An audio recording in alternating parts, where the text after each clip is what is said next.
23 سال حضور کو وقت ملا، مختصر وقت ظاہراً تبلیغ کرنے کے لیے، پوری دنیا میں دین بھی پھیلانا ہے۔ گھر میں 11 ازواج ہیں، 4 بیٹیاں ہیں، ان کی اولادیں، سارے کام کاج بھی دیکھنے ہیں۔ لیکن سیدہ طیبہ طاہرہ حضرت عائشہ صدیقہ رضی اللہ تعالیٰ عنہ فرماتی ہیں سارا دن تبلیغ کرتے، ہر غلام کے دکھ سنتے، گھر میں آتے تو اپنے گھر والوں کا خیال کرتے، کام میں ہمارا ہاتھ بٹاتے۔ قربان جاؤں، کہتی ہیں زمانہ سارا سو جاتا لیکن آمنہ کے لال مصلی بچھا لیتے۔ دنیا سو گئی، ساری سب سو گئے، جو خدام تھے، وہ جو غلام تھے، وہ سو گئے۔ صحیح مسلم میں لفظ ملیں گے، سیدہ پاک فرماتی ہیں او میرے نبی کے غلاموں، میں نے یہ رنگ بھی دیکھا ہے کہ حضور نے اتنا کھڑے رہے، اتنا قیام کیا، اتنا قیام کیا کہ مقدس پیروں میں ورم آ گئے، سوج گئے پیر۔ ہم سیر کرنے گئے تو تھک گئے، بات الگ ہے، لیکن عبادت میں یہ بھی تو مسلم شریف ہے نا، یہ بھی تو دین ہے نا، یہ بھی تو حضور کی سنت ہے، یہ بھی تو وہ چیز ہے جو کریم کی آنکھوں کی ٹھنڈک ہے۔ سیدہ فرماتی ہیں پیروں میں ورم آ گئے، اور ساری رات ہی حضور نے نماز پڑھی اور ایک ہی آیت بار بار دہرائی۔ بلال حبشی نے فجر کی اذان دے دی اور حضور ابھی مصلی پہ تھے، کریم فارغ ہوئے۔ میں نے عرض کی یا رسول اللہ صلی اللہ علیہ وسلم، آپ کے تو صدقے اللہ اگلے پچھلوں کے گناہ معاف کرے گا، تو آپ اتنی آہوزاری کیوں فرماتے ہیں؟ آپ تو شفیع ہیں، آپ تو انبیاء کے امام ہیں۔ تو حضور نے فرمایا عائشہ تم نے گنوایا ہے نا میرے اللہ کی مجھ پر کتنی رحمت ہے، افلا اکون عبدا شکورا، فرمایا اگر اس نے اتنی نعمتیں دی ہیں تو کیا میں اس کا شکر گزار بندہ نہ بنوں؟ میں شکر گزار بندہ نہ بنوں اس کا؟ پھر اگر اتنی نعمتیں اس نے دی ہیں، مجھے اتنا نوازا ہے، تو پھر میں اس کے سامنے سجدے نہ کروں؟ او میرے بھائی، بڑے قابل فخر لوگ ہیں ہم کہ ہم نبی پاک کے غلام ہیں، ہم قابل فخر ہیں کہ نبی کریم کے غلام ہیں۔ کیا کبھی اس غلامی کے شکرانے میں بھی 2 نفل پڑھے کہ یا اللہ تیرا شکر ہے تو نے ہمیں حضور کا غلام بنایا ہے؟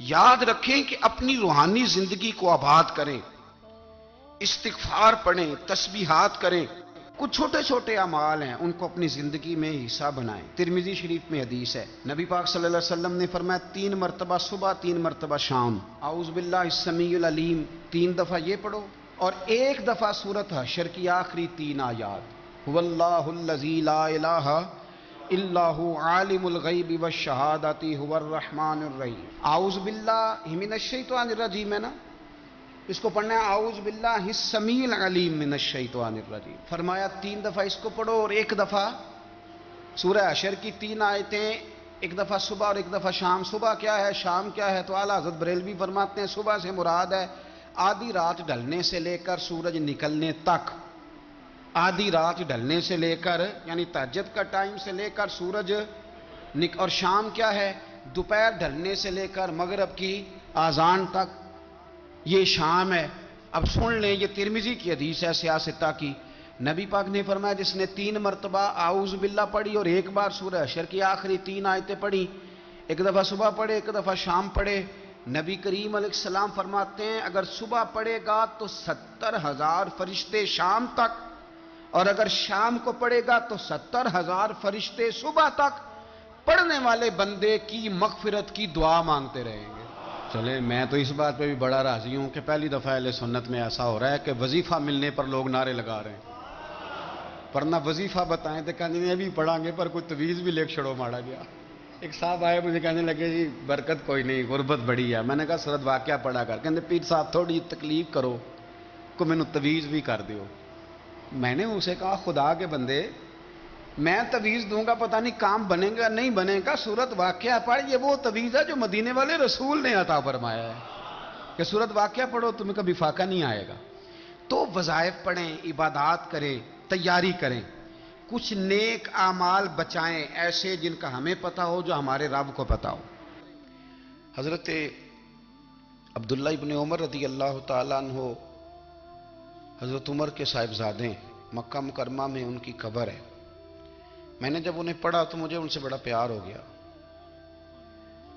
لیکن آپ کو پتہ ہے وہاں جا کے کسی شخص کا مزار تلاش کرنا یا پوچھنا ایک مشکل کام ہوتا ہے۔ تو ایک دفعہ میں مکہ شریف میں حاضر تھا، تو ایک گاڑی والا ڈرائیور مجھے کہنے لگا کہ مولانا میں آپ کو جانتا ہوں، مجھے آپ سے محبت ہے، ایک بات بتاؤں آپ کو؟ میں نے کہا بتاؤ۔ کہنے لگے حضرت عبداللہ ابن عمر کی قبر دیکھنی ہے۔ میں نے کہا یہ تو نہیں کہہ رہا، یہ کسی نے بندوبست کرایا ہے، یہ اللہ نے تیرے دل میں بات ڈالی ہے، یہ ہو گیا تو لے چل مجھے۔ حضرت عبداللہ ابن عمر کو نبی پاک نے فرمایا تھا راجل صالح، یہ نیک بندہ ہے، یہ متقی آدمی۔ حضرت عبداللہ ابن عمر رضی اللہ تعالیٰ عنہ سیدنا فاروق اعظم رضی اللہ تعالیٰ عنہ کے صاحبزادے ہیں، اور ان کی ہمشیرہ سیدہ حفصہ رضی اللہ تعالیٰ عنہ حضور کی زوجہ محترمہ ہے۔ ایک دن اپنی ہمشیرہ سے کہنے لگے کہ نبی کریم صلی اللہ تعالیٰ علیہ وسلم گھر میں آئے نا، اور اگر حضور غم امت میں پریشان نہ ہوں، طبیعت کو حشاش بشاش دیکھو، تو ذرا پوچھنا تو صحیح حضور کا میرے بارے میں کیا خیال ہے، پوچھنا تو صحیح کہ کریم کی بارگاہ میں میرا کیا مقام ہے، میرے بارے میں حضور کیا فرماتے ہیں۔ اب بہن کو کام بتائے، اور بتائے بھی بھائی، اور پھر بہن وہ کام نہ کرے، یہ تاریخ میں ہوتا نہیں۔ حضرت عمر فاروق رضی اللہ تعالیٰ عنہ کی صاحبزادی ام المومنین رضی اللہ تعالیٰ عنہ فرماتی ہیں کہ میں تو بس منتظر تھی، انہوں نے تو کہا تھا نا کہ اگر تم حشاش بشاش دیکھو تو بات کرنا، لیکن حضور تشریف لائے، میری باری تھی، میرے گھر تشریف لائے، کھانا پیش کیا تو فوراً میں نے عرض کی حضور ایک بات پوچھنی تھی۔ تو حضور نے فرمایا پوچھئے۔ میں نے عرض کی حضور میرے بھائی عبداللہ ابن عمر کے بارے میں آپ کا کیا خیال ہے؟ نوجوانوں میری بات پہ غور کرنا، میرے بھائی کے بارے میں آپ کا کیا خیال ہے؟ تو نبی کریم صلی اللہ تعالیٰ علیہ وآلہ وسلم نے میری طرف دیکھا، اور پھر حضور زیر لب تھوڑا مسکرائے، اور بریلی کے امام کہتے ہیں کہ حضور مسکرا دیتے تھے نا تو جو بڑا دکھی ہوتا تھا وہ بھی ہنس پڑتا تھا۔ اب سوال پیدا ہوتا تھا کہ پھر تو اس مسکراہٹ کے لیے انتظار کرنا پڑتا ہوگا کئی کئی مہینے کہ حضور مسکرائیں تو رونے والے ہنسیں، تو اعلیٰ حضرت فرماتے ہیں نہیں، انتظار نہیں کرنا پڑتا، یہ مسکراتے رہنا تو حضور کی عادت ہے۔ جس کی تسکین سے روتے ہوئے ہنس پڑے، اس تبسم کی عادت پہ لاکھوں سلام۔ یعنی یہ تو عادت ہے حضور کی مسکراتے رہنا، اس کے لیے انتظار نہیں کرنا پڑتا۔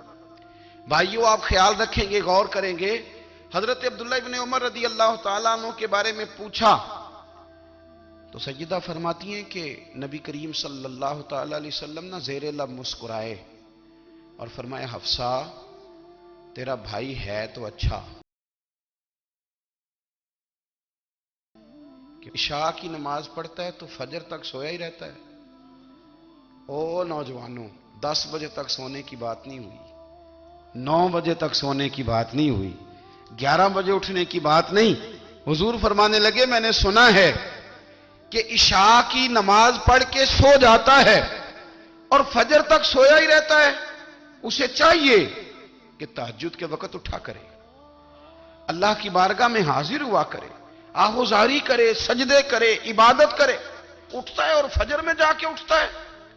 حضرت جناب حفصہ رضی اللہ تعالیٰ عنہ کہتی ہے میں نے جناب عبداللہ ابن عمر کو پیغام دیا اور میں نے کہا میرے جوان بھائی سن، نبی پاک نے فرمایا ہے تو اچھا پر تہجد میں نہیں اٹھتا، نفل نہیں پڑھتا۔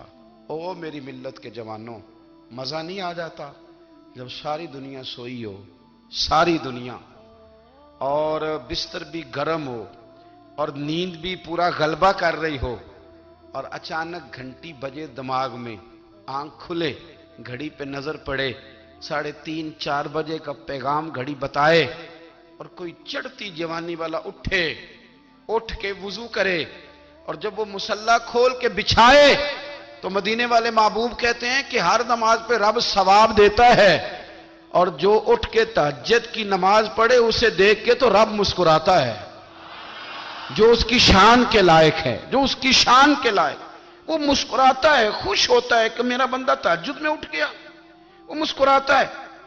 کاش ہماری صبحیں کبھی اپنے مالک کے نام ہو جائیں، کاش کے صبح حضرت ابو الحسن رحمت اللہ تعالی علیہ حضرت معاذ ابن جبل رضی اللہ تعالیٰ عنہ کے پاس بیٹھا کرتے تھے. فرماتے ہیں ان سے جو پیار بڑھا تو پھر میرا مصلی سے بھی بڑھ گیا. تابعی ہیں. فرماتے ہیں صحابی رسول سے محبت ہوئی تو ذکر سے بھی ہو گئی, پھر درود شریف سے بھی ہو گئی. محبت ان سے بڑھی تو پھر اللہ نے مسجد کا پیار بھی بڑھا دیا.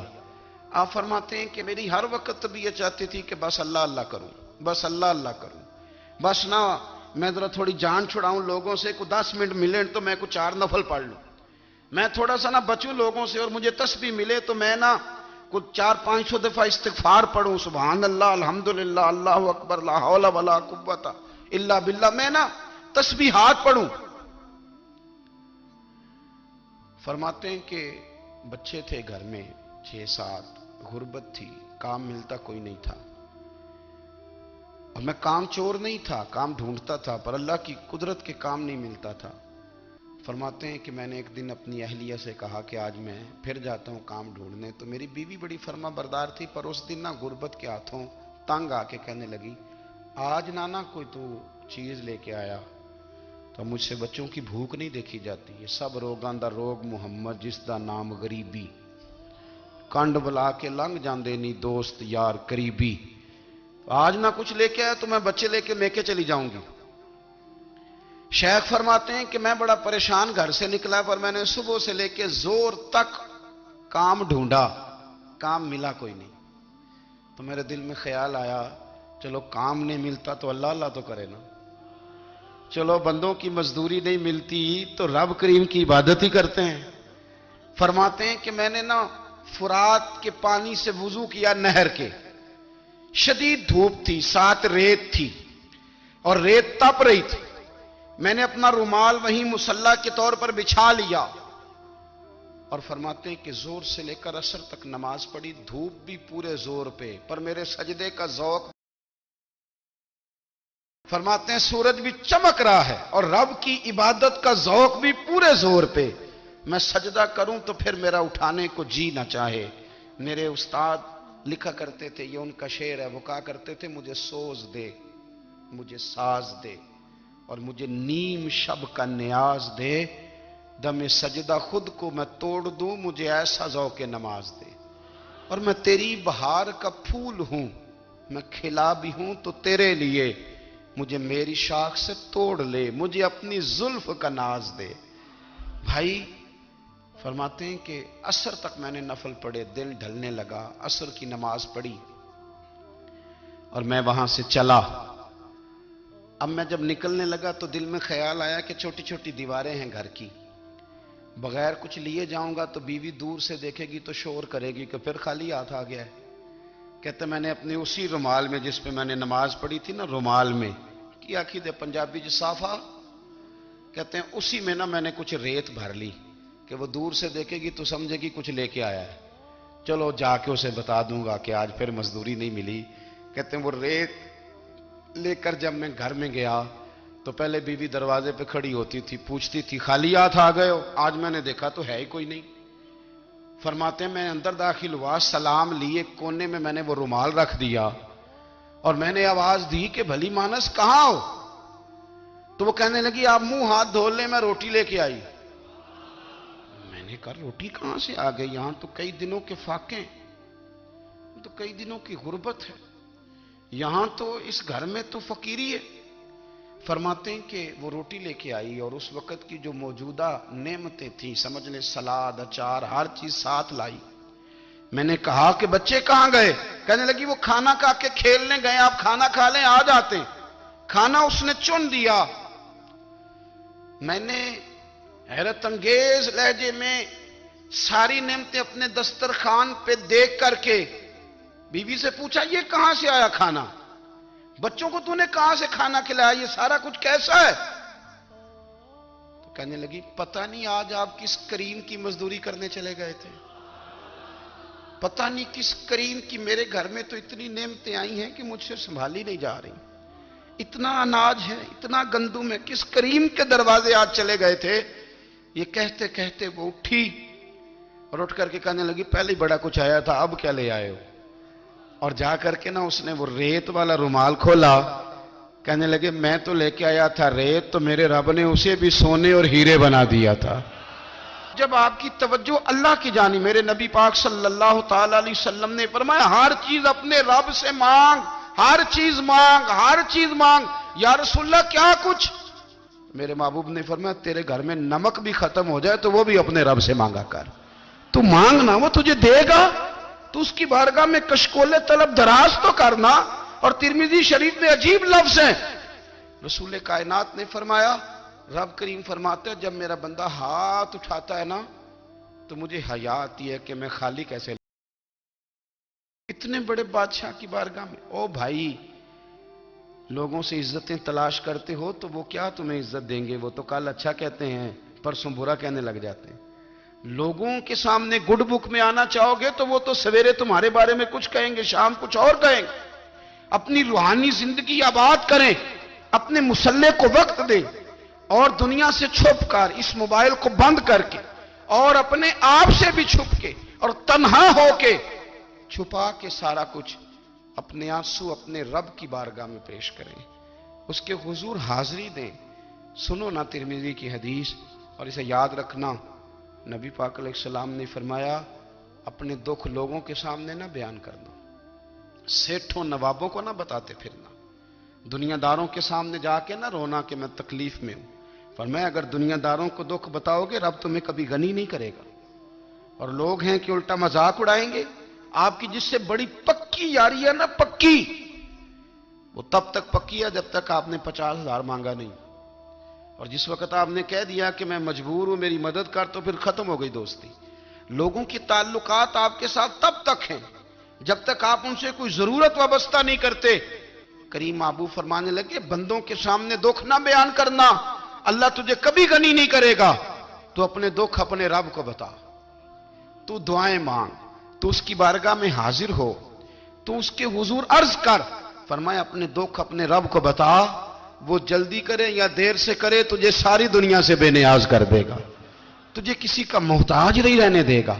اپنے مسلح کو، اپنی دعاؤں، ایک بزرگ فرماتے ہیں میں نے دعا مانگنے کا طریقہ اپنی بیوی سے سیکھا، دعا مانگنے کا طریقہ اپنی، سیکھنے والے تو اپنے بچوں سے بھی سیکھ لیتے ہیں، سیکھنے والے تو ہر ایک سے سیکھتے ہیں۔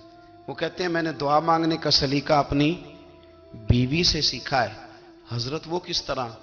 فرمانے لگے میری بیوی نے نا مجھے کوئی کام بتایا، کچھ پیسوں کی ضرورت کے لیے کہا، تو میں نے اسے کہا کہ بھئی ابھی میرے پاس نہیں ہے، کچھ دنوں میں آتے ہیں تو میں دے دوں گا۔ عورتوں کی عادت ہوتی ہے وہ بار بار یاد کراتی ہیں، 2-4 دنوں کے بعد پھر اس نے کہا حضرت وہ میں نے کہا تھا کچھ پیسے، میں نے اسے کہا کہ ابھی میرے پاس نہیں ہے، کچھ دنوں میں ملتے ہیں تو میں تمہیں دے دوں گا۔ اس نے کچھ دنوں کے بعد پھر کہا حضور وہ میں نے کچھ پیسے کہے تھے۔ فرماتے میں نے ڈانٹ دیا، میں نے کہا کہ کیا تو روز مجھے شرمندہ کرتی ہے، کہا نا میرے پاس نہیں ہے، ہوں گے تو دے دوں گا، تو روز یاد کراتی ہے۔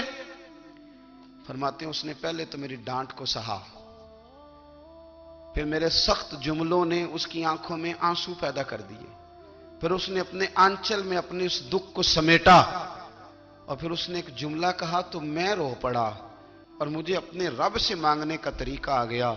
مجھے کہنے لگی حضرت جی آپ نے ڈانٹ دیا میں نے سہ لیا، پر آپ ہی میرے شوہر ہیں، بتائیں نا آپ سے نہ کہوں تو میں کس سے جا کے کہوں۔ فرماتے ہیں میں رو پڑا، اور میں کھل کے رویا، اور میں تڑپ کے رویا، اور پھر میری سسکیاں بند گئیں۔ تو مجھے کہنے لگی آپ کو کیا ہوا؟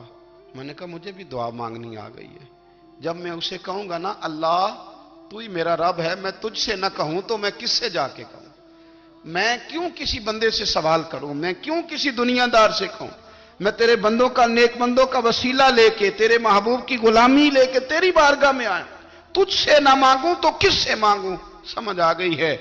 جب میں اس رنگ میں مانگوں گا تو پھر رب میرے اوپر بڑا ہی فضل فرمائے گا، وہ میرے اوپر بڑی رحمت کرے گا، وہ میرے لیے آسانیاں کرے۔ عزیز دوستو، ہم اس طرح کرنے لگ گئے ہیں کہ ہم نے نا اپنے تعلقات پر اعتماد کرنا شروع کر دیا ہے۔ میرے تعلقات بہت ہیں، ہم نے اپنی دولت پر اعتماد کرنا شروع کر دیا ہے، میرے پاس دولت بہت ہے۔ ہم نے اپنے علم پر، اپنی شہرت پر اعتماد کرنا شروع کر دیا ہے کہ میرے پاس فلاں چیز بہت ہے۔ یاد رکھنا جب بے نیاز اپنی صفت بے نیازی دکھاتا ہے تو بڑی بڑی دولتوں والے مجبور نظر آتے ہیں۔ بھائیو، جب انسان کا رشتہ اپنے مالک کے ساتھ ہوتا ہے پھر تو غم بھی کچھ نہیں کہتے، پریشانیاں بھی کچھ نہیں کہتی، پھر تو زندگی صبر والی، پھر تو زندگی توکل والی، پھر تو زندگی بھروسے والی، پھر انسان اپنے آپ کو رسوا نہیں کرتا، دنیا داروں سے امیدیں اس کی ختم ہو جاتی، امیدیں اللہ رسول سے لگا لیتا ہے، مضبوط ہو جاتا ہے، مضبوط، طاقتور ہو جاتا ہے، خوددار ہو جاتا ہے، باوقار باعزت ہو جاتا ہے۔ حضرت بہلول دانا رحمت اللہ علیہ بیٹھے تھے تو ہارون رشید حج کر کے آ رہا تھا، تو رستے میں حضرت شیخ سے ملاقات ہو گئی تو السلام علیکم کے بعد کہنے لگا حضور کوئی حکم ہو تو بتائیے گا۔ تو حضرت بہلول دانا فرمانے لگے تیرا رب کون ہے؟ اس نے کہا اللہ۔ تو فرمایا میرا کون ہے؟ کہا اللہ۔ فرمانے لگے تو بڑا ہی بیوقوف ہے، کیا تو یہ سمجھتا ہے کہ رب ہارون رشید کو تو دے گا اور بہلول دانا کو بھول جائے گا؟